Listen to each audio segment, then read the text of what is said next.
Yo soy Camilo Esperanza y estoy aquí con Pedro Mendonza. Bienvenidos a otro episodio de Salid y Disfrutad. Hoy un episodio con invitado, una persona a la cual yo admiro mucho.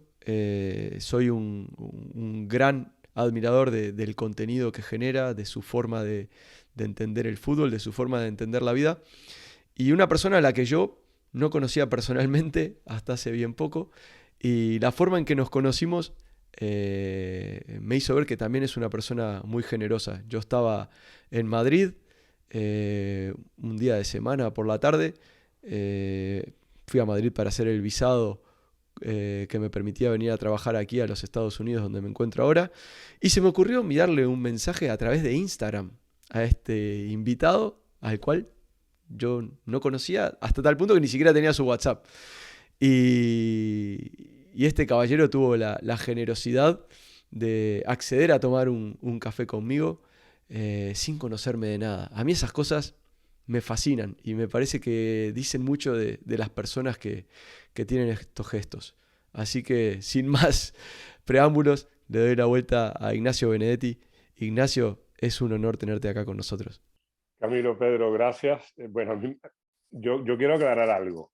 Eh, Ustedes son entrenadores, entonces para mí siempre es una oportunidad que no tiene precio cuando un entrenador me dice que quiere tomarse un café conmigo, porque de quién va a aprender soy yo. Quien va a robar, como decía Guardiola, quien va a tomar prestado algunas cosas soy yo, porque yo tengo una titulación que nunca la pondré en práctica, no tengo la capacidad que tienen los entrenadores para precisamente dedicarse a eso, pero entonces para mí es un gusto estar con ustedes, sobre todo porque lo que proponen ustedes en esta plataforma es el intercambio de ideas. Y el intercambio de ideas, desde mi perspectiva, siempre tiene que hacerse de una manera pausada, tranquila, porque nunca es personal, es siempre tirar un concepto y a partir de ese concepto reunirse, debatirlo, buscarle todas las vueltas posibles. Entonces, todo esto que se hace en este estilo de plataformas y en este esfuerzo que hacen ustedes es contracultural y a mí la contracultura me parece maravillosa.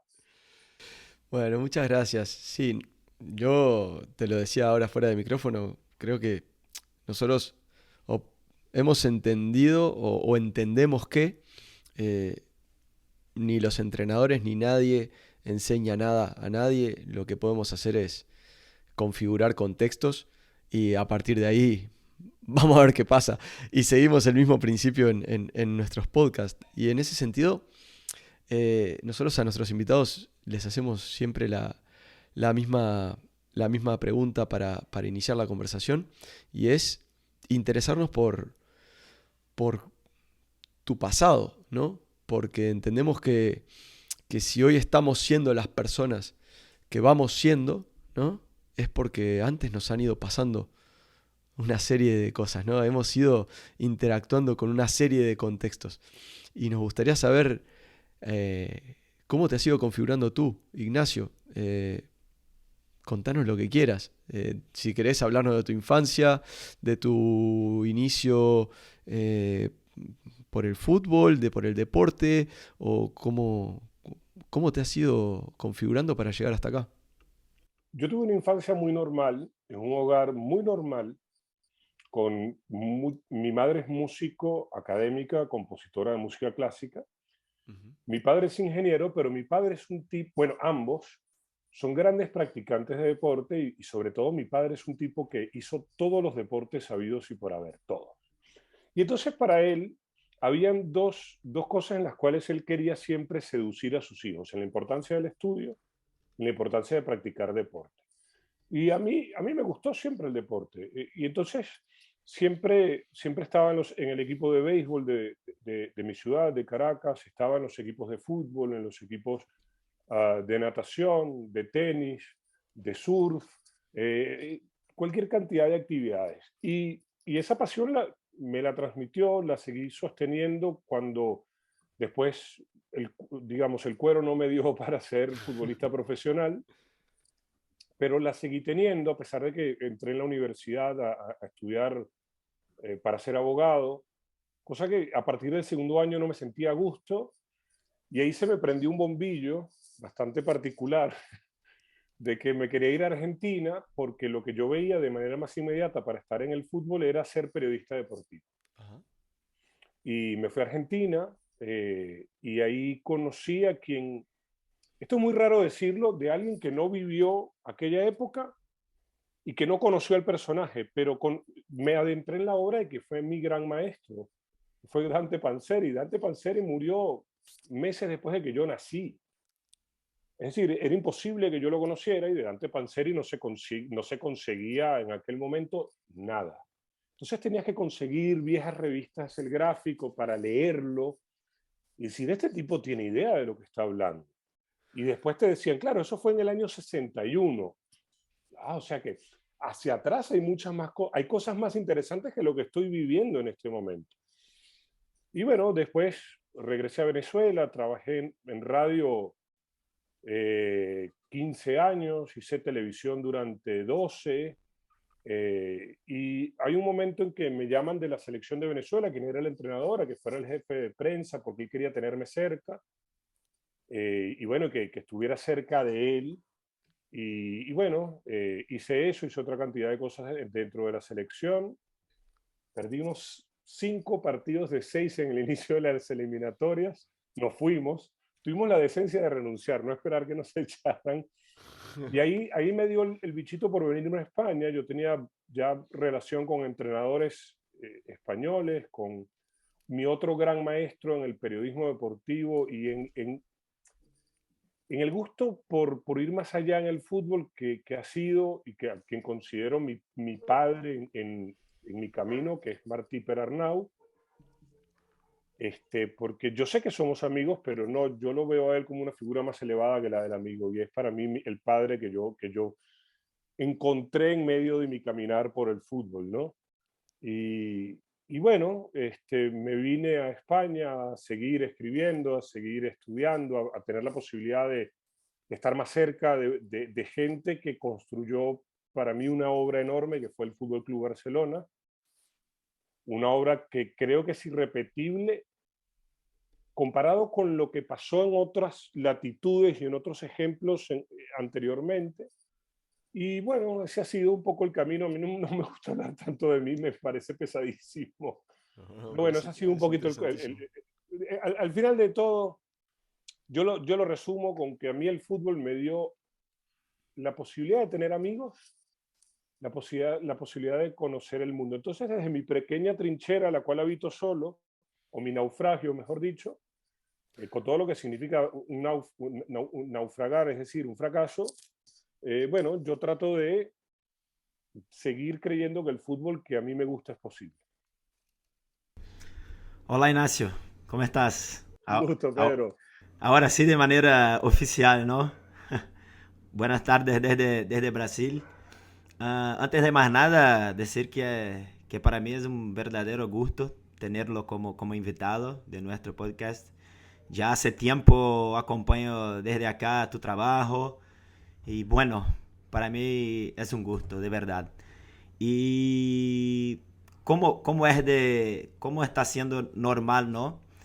En los episodios de esta temporada, empezamos con una pregunta que por veces no es algo que nos hace reflexionar, ¿no? Normalmente en nuestros días.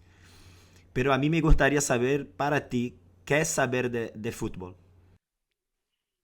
Es una pregunta compleja, porque para saber de fútbol hay que saber de futbolistas, obviamente. Saber de futbolistas no es lo que nos venden de conocer cuántos goles hizo la temporada anterior, cuánto mide, sino cómo se relaciona con quienes en determinados momentos forman parte de su entorno, porque a ver, puede cambiar, ese entorno va a seguir cambiando. Pero además, cómo se relaciona con aquellos episodios competitivos, es decir, con cada uno de los oponentes. Estamos muy acostumbrados a decir que tales equipos se enfrentan y nos olvidamos que también juegan entre ellos, ¿no? Eh, Saber de fútbol es conocer el reglamento también, conocer el reglamento de este juego, que es muy sencillo, es tremendamente maravilloso y no tiene 150 artículos como las constituciones o las leyes de nuestros países latinos. Y sobre todo saber de fútbol, creo yo, y esto puede sonar muy etéreo y puedo explicarlo si lo requieren. Saber de fútbol es aceptar que no sabemos, que no sabemos. Porque todo lo que conocemos del fútbol es pasado, ¿no? Es todo lo que pasó, todo lo que ya se vivió. Y lo que estamos observando lo estamos viviendo en el momento. Estamos observando un partido, estamos observando un entrenamiento y durante ese momento estamos, ustedes como entrenadores, con una mirada muy amplia, observando relaciones, observando reacciones, observando gestos, cómo se manifiestan emociones, que eso también es tremendamente complejo. Pero al tú estar conviviendo con esa realidad, sabes que esa realidad probablemente sea irrepetible. Entonces, hay parámetros muy establecidos, obviamente, que caracterizan a cada grupo humano, pero saber de fútbol es también aceptar que hay otros parámetros que son incertidumbre. Entonces, por eso, saber de fútbol es algo muy complejo y es reconocerse ignorante. Me gustó mucho la respuesta. No esperaba menos Mí de también. ti, Ignacio. Y me gusta porque sacás a colación el tema de la incertidumbre, ¿no? Justo el otro día con Pedro también hablábamos del tema. Eh, a veces este mundo, esta cultura occidental nuestra, esta cultura de la industria del fútbol, mm, no sé, parece como que nos obliga a aparentar tener siempre todas las respuestas, ¿no? Y, y se desprecia de alguna manera o se ridiculiza en ocasiones a aquel que con toda honestidad dice lo que es el más lógico y más racional en un entorno tan cambiante y tan dinámico como el del fútbol, en cualquier ámbito, ¿no? Pero en un entorno tan cambiante y tan dinámico como el del fútbol, de que sencillamente no tengo todas las respuestas. Es virtualmente imposible tener absolutamente todas las respuestas. Entonces yo a veces me pregunto, ¿no? Si el entrenador, ¿no? se declara incompetente en el sentido, en tanto en cuanto no es el poseedor de todas las respuestas, ¿qué le queda? Le queda lo mismo que cualquier otra profesión, convivir con esa incertidumbre y seguir adelante. Y sobre todo, a partir de que te declaras no poseedor de las grandes respuestas, estás haciendo un ejercicio que te va a llevar indefectiblemente a que agudices tu manera de observar. Porque una vez que tú te aceptas como ignorante, ignorante es aquel que no tiene las respuestas, ¿no? Ujú. A pesar de que la palabra, el término desde hace unos años para acá se torna casi despectivo. No, no, todos somos ignorantes. Claro, tiene hasta connotaciones peyorativas, ¿no? El término. Totalmente. Hoy en día hay dos términos que a mí me llaman mucho la atención, que es filósofo e ignorante, Oh, como si totalmente. fueran, to- eso que dices tú, connotaciones peyorativas. Totalmente. Yo creo que el entrenador, el ser humano, y lo llevo digamos, a un ámbito más global, cuando el ser humano es cuestionado o se enfrenta a una situación e inmediatamente se da cuenta de que no conoce y acepta de que no sabe, esa es de las frases más hermosas del mundo, no sé. Porque a partir de que no sé, te pueden hacer ese impulso de ahora quiero conocer. Pero ahora quiero conocer qué para el entrenador. ¿Cómo se relacionan? ¿Cómo son mis futbolistas?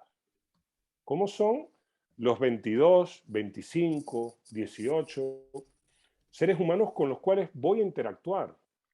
Porque al entrenador, y por eso yo creo que es un tema social de muchas otras áreas también, que se le impone tener las respuestas porque se le impone una figura en la cual, o a través de la cual él impone, nosotros vamos a jugar así, nosotros vamos a atacar así, nosotros vamos a comportarnos así. Y también es una figura o es una invención de estos tiempos que corren, porque si bien es cierto, el entrenador puede establecer unas pautas de conducta que tienen que ver con la disciplina, por ejemplo, entrenamos a las 8 de la mañana, vamos a tener estos hábitos de nutrición, Ujú. vamos a salir de viaje, digamos, o vamos a concentrar, como por ejemplo lo hizo Gustav Seves con la Hungría de los 50 durante 2 años, y los entrenamientos van a ser a tal horario. Está bien, pero el resto de los contenidos, es decir, el contenido del entrenamiento, el contenido de las relaciones, lo que va surgiendo de toda esa interacción, es imposible conocerla de antemano. Pero además es imposible prever lo que va a suceder, porque incluso ustedes que son entrenadores, puedes prever cuando un futbolista va a reaccionar de una manera determinada, pero no puedes prever los gestos. Los gestos son variantes. Pero además, aún sabiendo que ese futbolista durmió, pasó una mala noche porque la esposa se sentía mal. Aún sabiendo eso, no sabes cómo va a reaccionar. Entonces, la sociedad obliga al entrenador o al conductor de los grupos humanos a presentarse como un conocedor de soluciones, cuando en realidad no es así. No es así. Vas mucho sobre el día a día, y esto no tiene que ver con la ausencia de formación. No, la formación que tienen los entrenadores es la que le permite, junto con su curiosidad intelectual, su capacidad de relacionarse emotivamente con todo ese contenido social, es la que le permite absorber cosas y decir, a ver, que Luis en este momento está viene una situación difícil, vamos a ver cómo me relaciono. Entonces, todo es un tema de relaciones. Claro, a mí me gustó mucho que tocaras el tema de la filosofía o el filósofo como agravio, ¿no? Eh, ¿en en qué momento estamos como sociedad en el que el término filósofo pasó a ser un ataque, ¿no? Cuando etimológicamente la palabra filosofía significa amor por la sabiduría. ¿En qué lugar nos coloca como sociedad y en qué lugar nos coloca al fútbol el hecho de que, por ejemplo, hasta hace no mucho tiempo, a un entrenador de muy exitosa trayectoria se le cuestionaba diciendo que ese tipo es un filósofo, ¿no? Da para reflexionar. Pero yo les Para pregunto, reflexionar. ¿hay algo más que genere mayor peligro que el pensamiento? Y me refiero a mayor peligro a quienes integran la masa, ¿no? La masa entendida como aquellos que prefieren conducir su existencia bajo los parámetros y no cuestionan, ¿no? Ujú. Eh, y lo digo porque los filósofos en Grecia, perdón, ¿cómo terminaron? Expulsados de Grecia, condenados a la cárcel, y podemos hablar de muchos otros, podemos hablar de muchas etapas. El pensamiento es un acto que conlleva el desafío a un status quo. Entonces, por eso el pensamiento es un acto de rebeldía maravilloso y es tratado de manera, históricamente, en nuestra sociedad, es tratado muy mal. Lo que pasa es que hoy en día las redes sociales, que yo no las pongo como malas o buenas, porque al fin y al cabo no hay nada bueno, nada malo, creo yo, sino que todo depende del uso que tú hagas de cada herramienta. Ujú. Este, pero las redes sociales han servido para amplificar las miserias de una buena parte de la especie humana. Entonces, cuando tú te sientas en un espacio a pensar, a dialogar, y a poner de una manera muy, muy académica, poner en duda el status quo, tú estás atentando contra la manera que los integrantes de ese status quo han hecho una vida. Y yo no estoy diciendo que eso lo estemos haciendo nosotros, por favor, No, pero sí quiero determinar por qué el tipo que declara en el fútbol, el entrenador, o el tipo que te dice que piensa el juego, es una amenaza para el tipo que tiene 4 millones de seguidores en una red social o que es la figura más reconocida de la tele o de la radio. Es una amenaza el tipo que piensa siempre. yo y ahora iba pensando, y te me adelantaste, ¿no? Te iba a preguntar, el que piensa o el que declara que piensa, porque después hay que ver si realmente piensa o no, pero declara que piensa, ¿no? Se posiciona en ese espacio. ¿Es un antisistema? Sí, sí, yo creo que siempre lo fue. Cuando uno va a los filósofos griegos eran tipos antisistema, ¿no? Cuando uno va a Santo Tomás de Aquino, cuando uno va a Nietzsche, cuando uno va a Hegel, a Schopenhauer, eh, hoy en día, el que lo quiera, para no irnos tan atrás, a Byung-Chul Han, son tipos antisistema porque te describen las miserias del sistema, porque están pensando en lo que ese sistema es. Y claro que habrán algunos grandes pensadores que a partir de su crítica han sacado algún tipo de otro provecho. Bueno, somos seres humanos, ¿no? Tenemos miserias, somos precisamente Claro. eso, ¿no? Pero claro que el pensador es antisistema. A ver, vámonos a un ejemplo futbolístico inmediato, ¿no? O reciente. ¿Qué fue Johan Cruyff en el Barça? Un tipo antisistema, pero no antisistema Barcelona-Cataluña, antisistema del fútbol en ese momento. Claro. ¿Qué es un tipo como Bielsa cuando te declara en 2014, siendo entrenador del Olympique de Marsella, ante la pregunta de si ha pensado jugar con los 2-9 de aquel equipo, dos centroatacantes, y él dice, y hace una disertación de lo que conllevaría si él coloca dos centroatacantes, que tendría que sacar a un futbolista, y entonces va zona por zona a ver si saca uno de esa zona. Y entonces él llega y dice, mira, que remata con una frase que yo creo que quedó muy marcada en ese momento, que es la parálisis por análisis. Él decía, todo esto me lleva, yo puedo caer en la parálisis por análisis. Y eso es ser contrasistema. Porque ¿qué te dice el mundo del fútbol? Mete 2-9 y lánzale centros. Ajá, pero para yo meter dos centroatacantes tengo que sacar a alguien. Podemos ir el mismo Guardiola en Inglaterra. Es un antisistema porque el fútbol que él representa es contrario a lo que Inglaterra tiene como su fútbol. Claro. Entonces, siempre el antisistema, el tipo que piensa es antisistema. Ahora, el pensamiento es, insisto, como las redes sociales. Después cada quien hace del pensamiento lo que quiere o lo utiliza para lo que quiere. ¿Crees que la gente de alguna manera está esperando que esas personas que intentan quebrar una cultura, ¿no? Pierdan, que fracasen también? Hay una parte de la sociedad que sí, probablemente sea una parte de la sociedad que sabe hacer mucho ruido, ¿no? Este, porque, insisto, el pensamiento es un hecho amenazante, ¿no? Y cuando un tipo como, a ver, si nosotros nos sentamos en una playa de cualquier parte del mundo y empezamos a preguntarle a la gente por la Hungría de los años 50, el hincha de fútbol está educado para decirnos, pero no ganó el Mundial. Como nos dicen de la Holanda de los 70, como O del Brasil de Tele del Brasil Santana. del 82 también, que fue una selección fabulosa.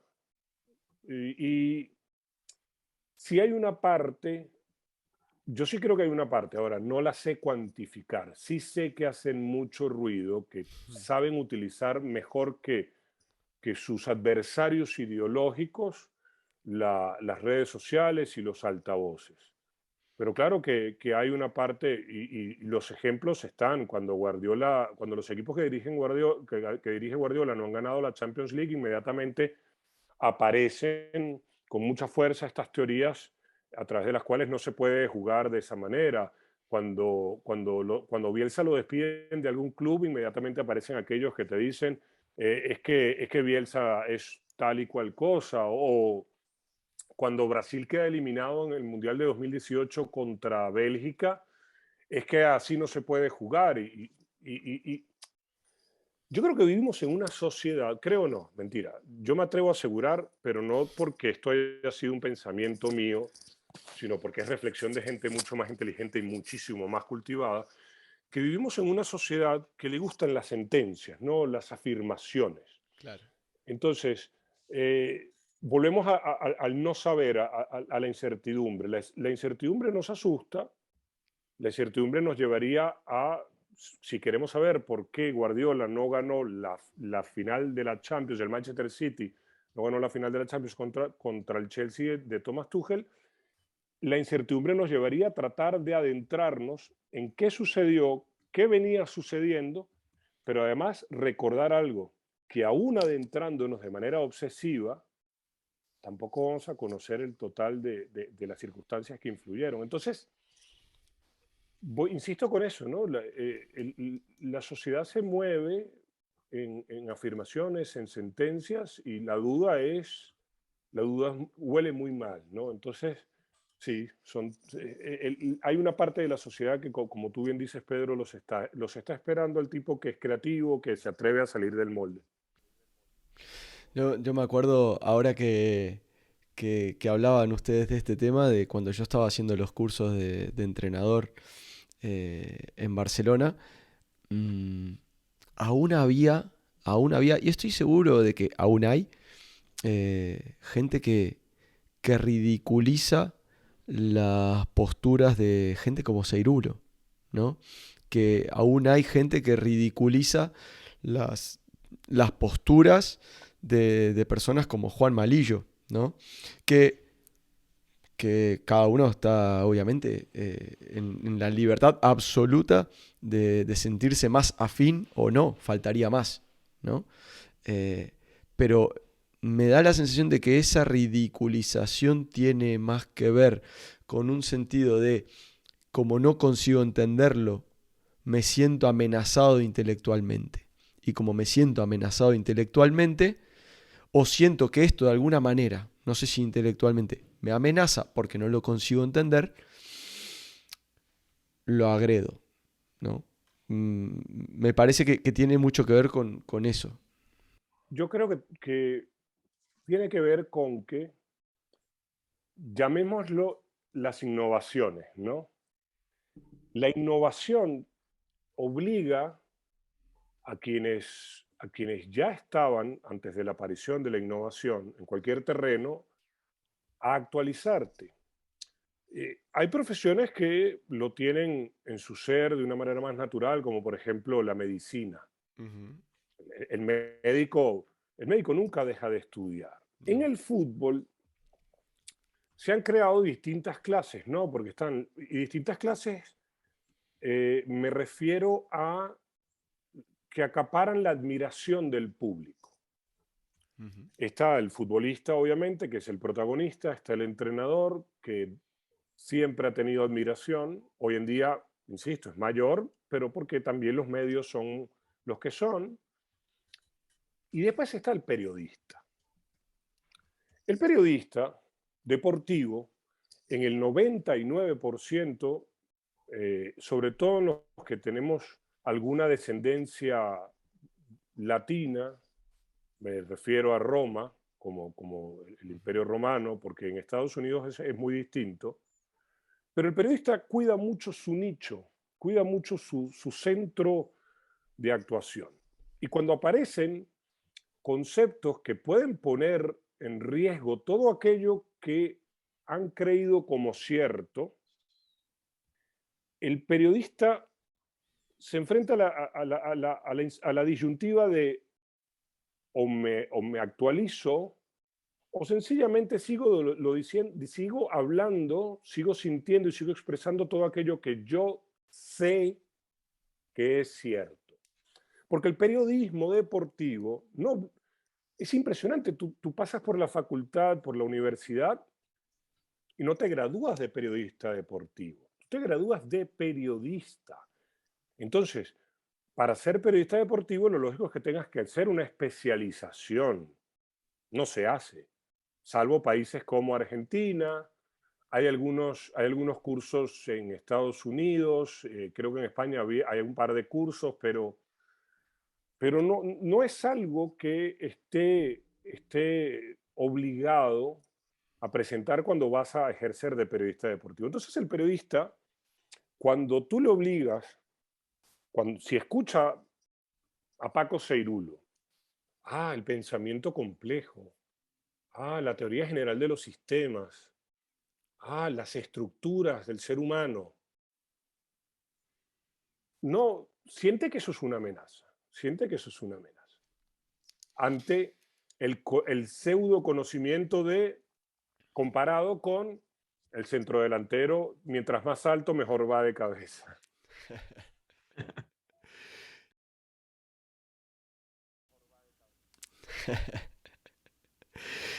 Claro. Y yo a raíz de todo esto, ¿no? Porque creo que parece que hay cosas que están separadas, pero no. Pero al final está todo interrelacionado y parece que vamos tocando diferentes temas, pero me da la sensación de que estamos hablando de un único tema, solo que de diferentes aristas.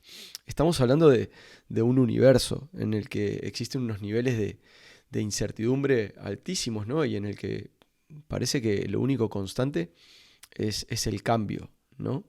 Sin embargo, en el fútbol da la sensación de que nos cuesta convivir con esa incertidumbre. Al entrenador le cuesta horrores convivir con esa incertidumbre. A mí por lo menos me genera, ¿no? Sentir que las cosas no están dentro de mi control. Me genera una incomodidad. A mí más o menos me voy habituando a vivir en esa incertidumbre, pero me genera cierta incomodidad, ¿no? Pero da la sensación de que hay estratos dentro de la industria del fútbol a las que les cuesta muchísimo convivir con esa identidad, con esa incertidumbre, perdón. Y como que nos queremos, no sé, eh, fortalecer o sentir fortalecidos a partir de aferrarnos a determinadas certezas, ¿no? Y aparecen los 50.000 especialistas, aparecen las estadísticas, que hay que ver qué métricas son válidas, qué métricas no, pero aparecen estadísticas por un tubo, aparece una parte como que más científica del fútbol como para intentar agarrarnos a determinadas certezas, ¿no? A un número, intentar agarrarnos a un número.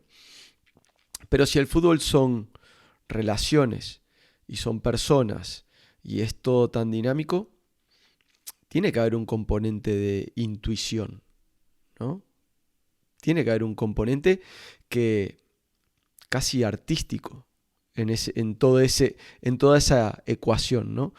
Que yo no sé si es lo principal, no estoy diciendo eso, ni sé si es lo más importante o no, pero que tiene que existir, ¿no? Por eso los grandes jugadores son grandes jugadores y por eso los grandes entrenadores son grandes entrenadores, porque tienen algo que es intrínseco a ellos, les es propio, que no tenemos los demás, que ven cosas en determinados lugares y momentos que los demás no conseguimos ver.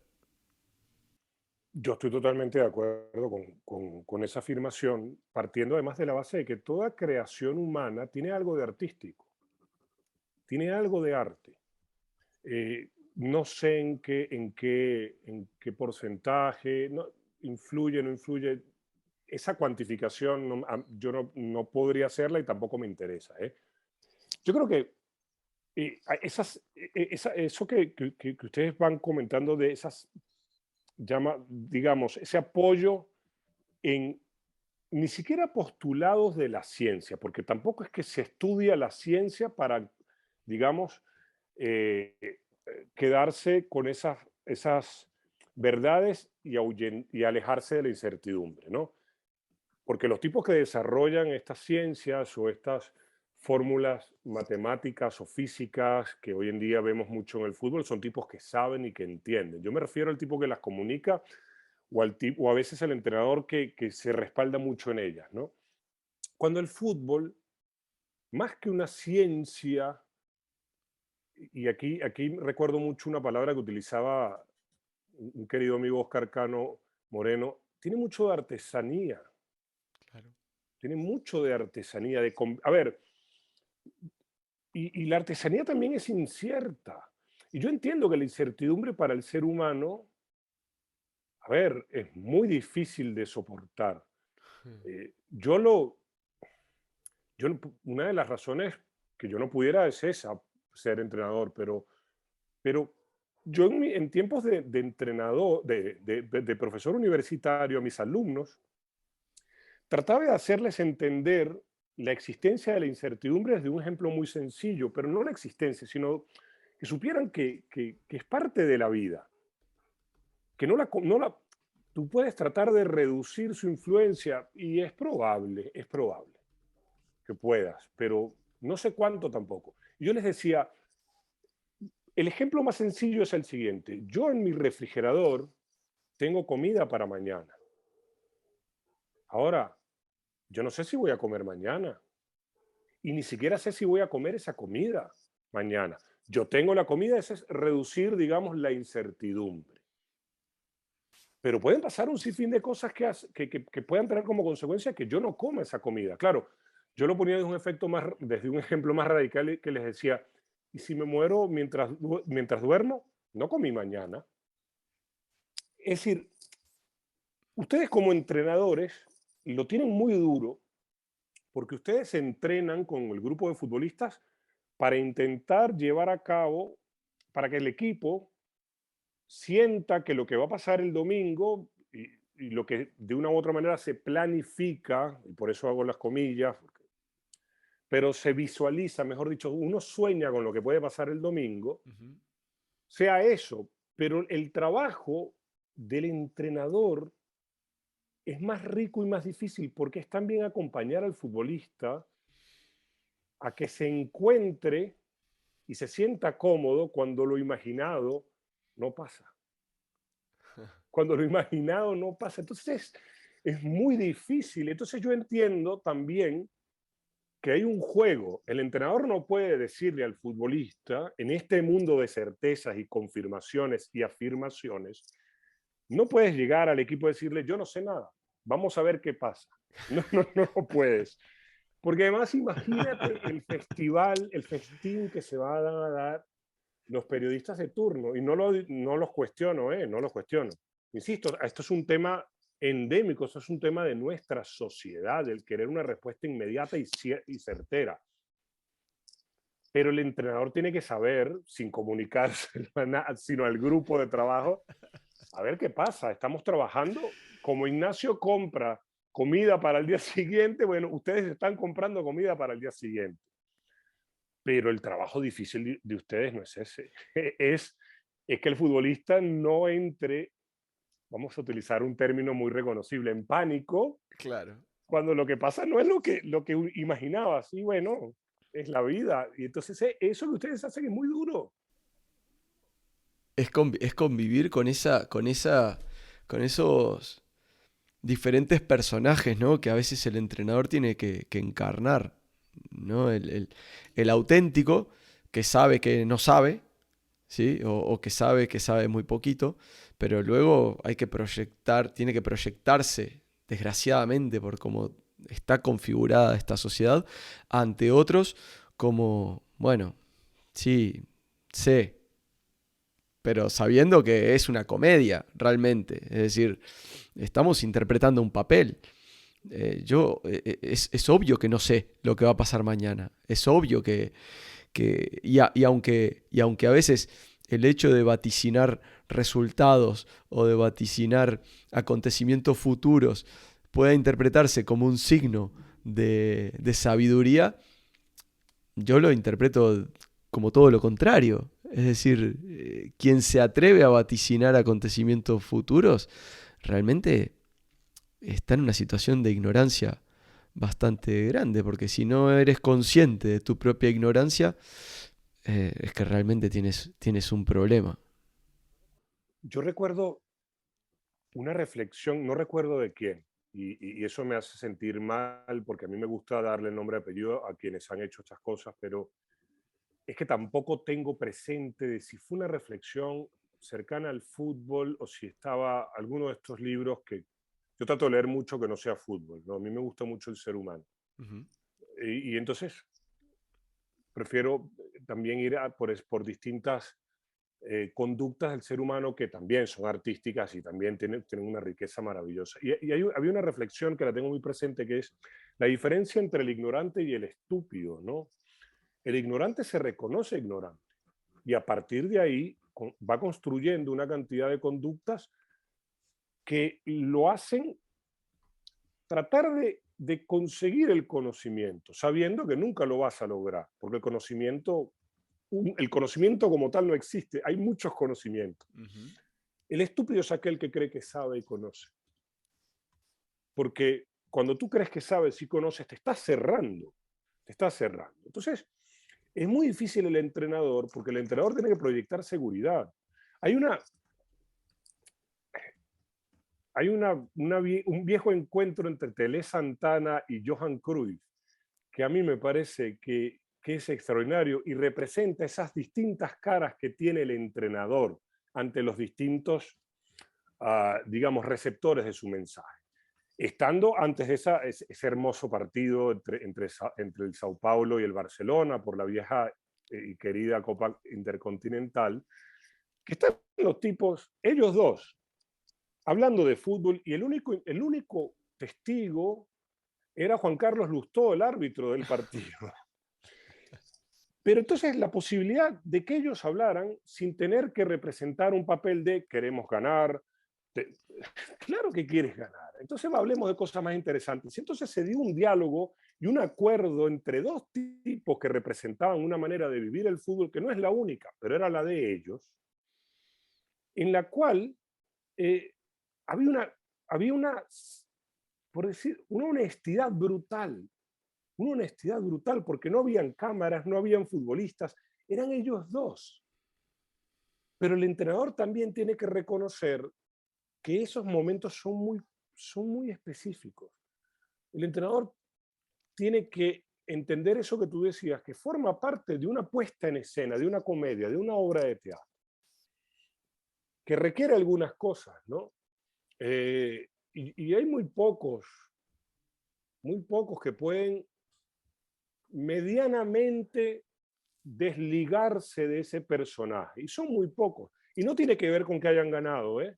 Para aclararle a la gente, porque es cierto que Pep es muy sincero en alguna de sus presentaciones ante ese estamento que podemos llamar la masa, ¿no? Yo cuando digo la masa no estoy siendo peyorativo, ¿eh? No, Yo me no, estoy, no. no, Es y un no, tema no pretendo serlo. de No volumen, de tengo cantidad. condiciones. Bueno, y que además no tengo condiciones para hacerlo. Esto es muy sencillo. Que José Ingeniero lo hiciera es otra cosa, pero yo no tengo esas condiciones.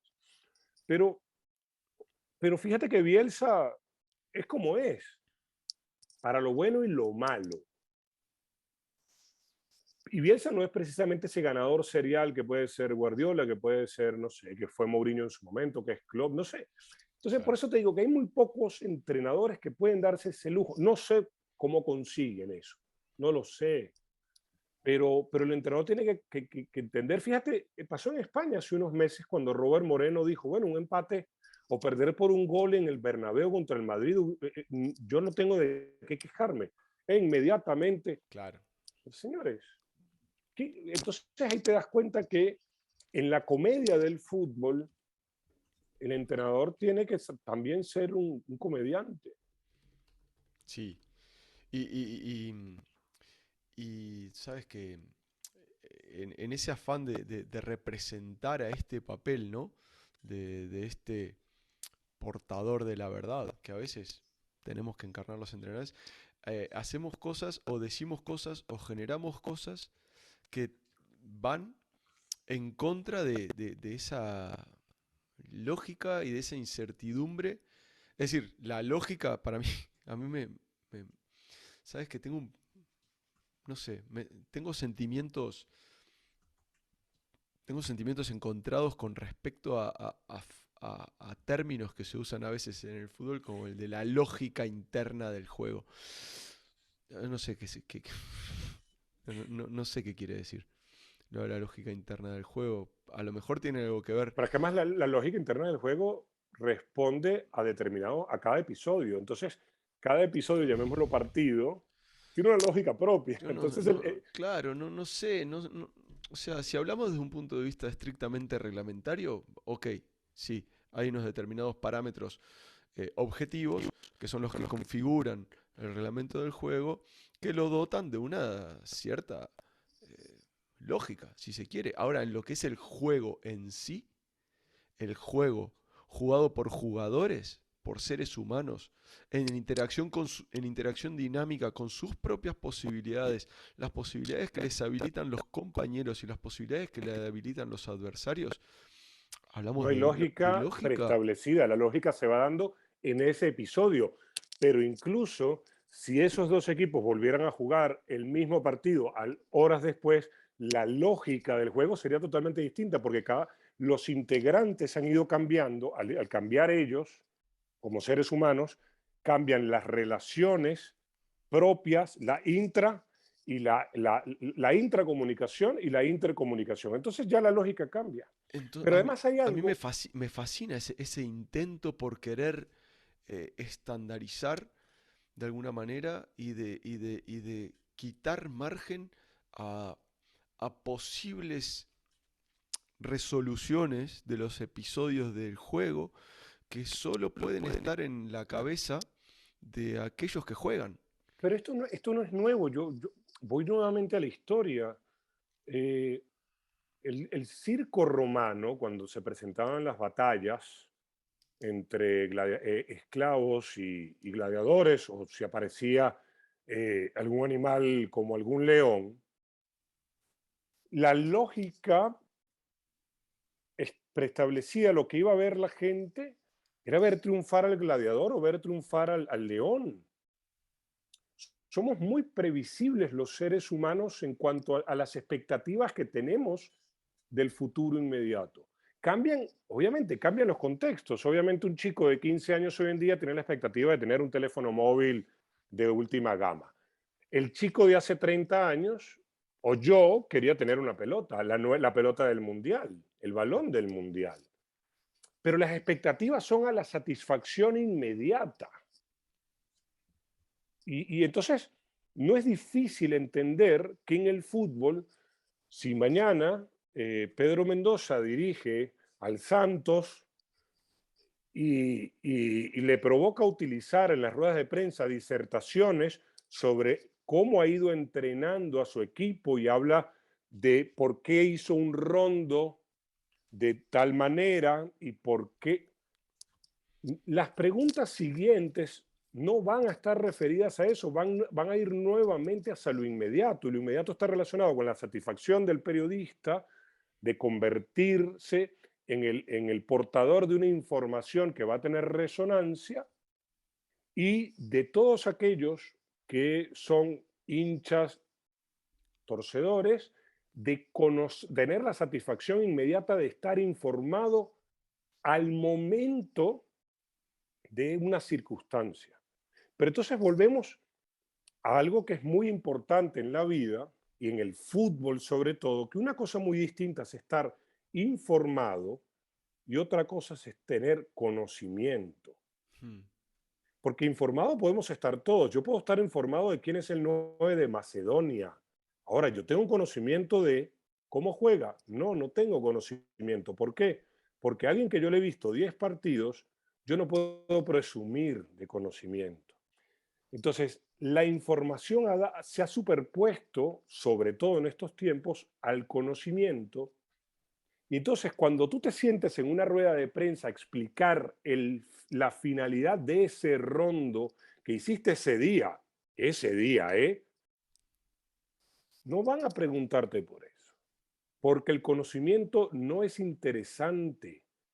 Fíjate que nosotros vivimos en una sociedad que premia la inmediatez, y sin embargo, uno de los productos que más se vendían y que mayores publicidades tenía era todos los medicamentos para el hombre para evitar la eyaculación precoz, ¿no? Es como una contradicción, ¿no? Queremos todo inmediato, pero ahí no. Somos seres humanos, somos seres muy particulares los seres humanos. Y yo no creo que seamos así de ahora. Lo que pasa con estos tiempos actuales, a mí no me gusta hablar de modernidad, la modernidad es otra cosa, es que se ha multiplicado esa necesidad de la inmediatez. Y entonces lo inmediato es el enemigo número uno del conocimiento. Y estábamos hablando justamente de eso en uno de los episodios con un periodista brasileño y íbamos en ese sentido, ¿no? Que vivimos en una dinámica que queremos la cosa ahora, ¿no? No tenemos paciencia para nada. No leemos un libro más. Vamos ahí en el Google y sacamos un resumen, ¿no? Y claro, creo también que a la gente, a los hinchas, se hace mucho más fácil analizar el juego desde un punto de vista más cartesiano o más fácil, ¿no? Y fíjate que es tan grave esa dinámica casi canibalesca, es tan problemática que ya no solamente que el hincha lo entienda así, sino que el directivo de cualquier club, a pesar de que utilice en su discurso el concepto de proceso, no lo sabe explicar lo que es un proceso. ¿Y por qué no lo sabe explicar? Porque no lo conoce. ¿Y por qué no lo conoce? Porque no le interesa. Lo único que cautiva su atención y que llena sus expectativas es el triunfo inmediato. Entonces, si el triunfo inmediato es lo único que busca, el entrenador, que es un formador, no me importa si dirige a la sub-12 o a la sub-30, es un formador porque observa y desde su capacidad de observación entiende que tiene que acompañar y por eso forma un ecosistema, ayuda a formar el ecosistema o el contexto. El entrenador no puede hacer nada de lo que puede hacer, de lo que debe hacer, sino que va a terminar haciendo lo que puede hacer o lo que le permite las urgencias o las miserias. A mí me gusta hablar más de miserias, porque la urgencia es una cosa que está referida a otro ámbito de la vida, sino las miserias propias. Y además el entrenador tiene un gran enemigo hoy en día. Ustedes tienen un gran enemigo. En los años 50, 60 y 70, el periodista, te gustara más o te gustara menos, educaba a la masa. Entonces tú podías entender que un periodista tenía malas intenciones porque decía que tal o cual entrenador estaba haciendo su trabajo mal, porque la masa lo iba a escuchar a ese periodista. Hoy el periodista no es más que el altavoz de la masa. Entonces, que yo a la masa le respeto y le comprendo que quiera que su equipo gane todos los domingos y que no le interese el conocimiento de lo que es un proceso futbolístico. Se lo entiendo, se lo respeto y lo comprendo. Pero el comunicador que antes, y el comunicador era antes el que comunicaba lo que estaba sucediendo. Y el directivo era el garante de que los procesos se llevaran a cabo. Hoy en día se han entregado a la masa. Entonces el entrenador hoy en día no sé cómo hace. No sé cómo hace porque le disparan de todo. Imagínate una calle solitaria rodeada de edificios y tú estás caminando ahí y en cada edificio hay un francotirador. Es muy difícil porque el entrenador ahora no tiene ni siquiera quien le crea el proceso y quien lo defienda, salvo que te llames Pep Guardiola hoy en día en el Manchester City. Porque en Bayern si no ganaba, iba afuera. Y en Barcelona si no ganaba, iba afuera. Es fantástico, ¿eh? Eh, la cantidad de cosas que me quedan por hablar contigo, Yo me Ignacio, voy te por juro las que... ramas, yo me voy No, por no, las no, yo no, me pierdo. pero es que al final todo va al mismo lugar. Y tenía ganas de preguntarte muchas cosas o de, no preguntarte, pero sacar temas, ¿no? Tocar temas contigo porque tus reflexiones me hacen reflexionar a mí. Y para mí eso es lo Pero fantástico eso somos como de seres tener humanos. Lo que de tener ustedes esta hablan, posibilidad. como lo que ustedes hablan también me sirve a mí. Y eso es lo que a veces no se entiende del fútbol. Que el fútbol, cuando yo le voy a pasar la pelota a un compañero, no me importa si está a 2 metros o a 30, ya no vayamos al estilo, sino cuando nos estamos pasando la pelota, estamos creando vías de comunicación. Y por eso el fútbol, como dijo Dante Panzeri, es la más rica representación de la vida del ser humano en sociedad. Porque cuando se construye realmente lo que es equipo, va bien. Pero cuando tienes 11 individualidades y cada quien quiere lo suyo, ya sabemos cómo va. Entonces, el fútbol también es esto, reflexionar, porque, es que yo entiendo que haya una serie de intelectuales que desprecian al fútbol. Es su derecho. Yo soy un gran creyente en el derecho el derecho a opinar.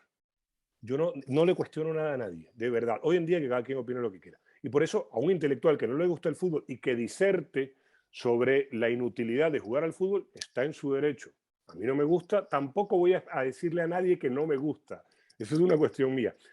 Pero yo creo que a veces se ha subestimado el fútbol porque el fútbol es un hecho cultural y social. ¿Qué quiere decir cultural y social? Que emana del ser humano. Listo, y es igual de rico que cualquier otra. Brillante. Ignacio, no tenemos palabras de agradecimiento para este rato que has compartido con nosotros. De verdad bueno, ya tuvimos la posibilidad de compartir juntos en aquel café en Madrid, pero tenía ganas de seguir conversando contigo y como te decía, me quedan muchas cosas en el tintero, pero ojalá que tengamos oportunidad en el futuro de poder volver a conversar contigo y volver a poder generar estos espacios que ojalá las personas que nos quieran escuchar, las personas que nos vean por YouTube, encuentren también de interés. Así que mil gracias, ha sido un auténtico placer. Gracias a ustedes, Pedro, Camilo, porque me hicieron sentir muy cómodo, pero sobre todo, cada afirmación o digamos, aparición de ustedes me hizo pensar, y yo, hay gente que le gustan cosas, a mí me gusta pensar, yo no, y sobre todo cuestionarme. Entonces, a partir de lo que conversamos, ya me estoy cuestionando y para mí fue muy rico. Y ustedes tienen una cualidad, no solamente son entrenadores de fútbol, que les envidio eso, sino además tienen la capacidad y la motivación de crear un espacio en el cual se pueda hablar, se pueda conversar, y también les envidio eso muchísimo. Envidia sana, es decir, no es envidia, ¿ves? Les admiro esas cualidades. Bueno, muchas Les gracias. admiro eso. Entonces, gracias de verdad. Y Gracias. yo soy el honrado porque ustedes me hayan tenido en cuenta. Cuando un entrenador de fútbol quiere hablar con un tipo como yo, el honrado soy yo. El honrado soy yo. Ustedes están todo el día en lo que yo no pude. Entonces, gracias, de verdad. Bueno, gracias a ti, Ignacio, de Gracias a ti, verdad. Ignacio. Amigos, desgraciadamente tenemos que dejarlo por acá. Así que un abrazo a Ignacio, un abrazo a Pedro y un abrazo a todos ustedes que están del otro lado. Los esperamos en el próximo Salí Disfrutad. Hasta la próxima.